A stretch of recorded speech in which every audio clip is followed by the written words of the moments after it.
ఈరోజు దేవునితో సహవాసం చేసే వాళ్ళు చాలా తక్కువైపోయారు. ఎక్కువ లోకముతో సహవాసం చేసి సాతానికి చోటిస్తున్నారు. ఎవరికి చోటిస్తున్నారు? సాతానికి. అందుకే యేసు ప్రభు కూడా అంటాడు గెత్సేమనే తోటలో శిష్యులతో అంటాడు, మీరు శోధనలో ప్రవేశించకుండా ఉండాలంటే మెలకువ కలిగి మీరు ప్రార్థన చేయండి. అది మీకు రాకుండా ఉండాలంటే, వచ్చాక కాదు, వచ్చిన తర్వాత ప్రార్థన కాదు, అది రాకుండా ఉండాలంటే, ఆ శోధనలో మీరు ప్రవేశించకుండా ఉండాలంటే మెలకువ కలిగి మీరు ఏం చేయాలన్నాడు? ప్రార్థన చేయండి. మెలకువ కలిగి ప్రార్థించండి.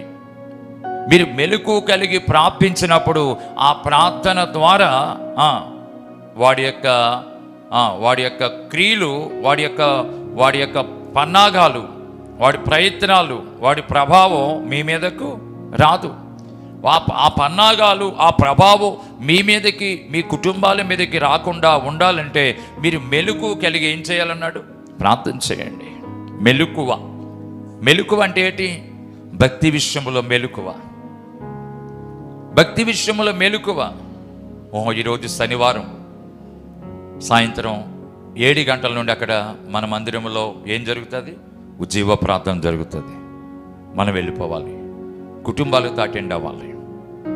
అయితే నిన్నటి దినం నిన్న శుక్రవారం పగలు ఉపవాస ప్రార్థన జరుగుతుంది, వెళ్ళాలి.